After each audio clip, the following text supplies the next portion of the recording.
Ang aking hagdanan guys is maliit lang po. Talaga ganyan lang po. Kaya sabi ko gusto kong mag-vlog.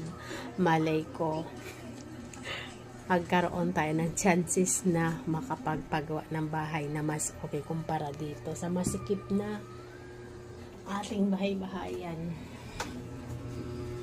Ayan. So sabi ko magtsaga ako pag mag-vlog dahil ganito ang aming sitwasyon. Ganyan kami. So sabi ko gusto kong mag-vlog na baka naman sakali ay medyo magkaroon tayo ng opportunity at magkaroon ng medyo mas maluwag pa na tirahan kumpara dito sa aming tinitirahan na sobrang masikip, maliit. Ayan. Sana tayo ay magkaroon din ng chances kahit na sa ngayon ay wala pa akong job. Pero alam ko habang buhay pa ang tao ay may pag-asa.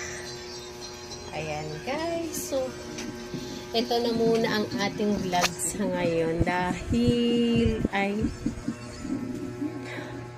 wala pa akong ibang pupuntahan dahil sabi ko nga kaya magpahinga muna ako. Hi anak.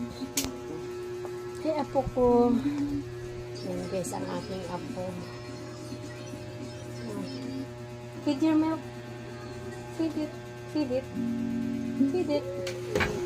Feed it anak. Feed it. Ayan. So guys,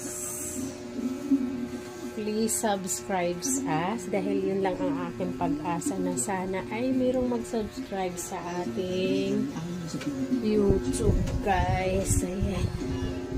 Dahil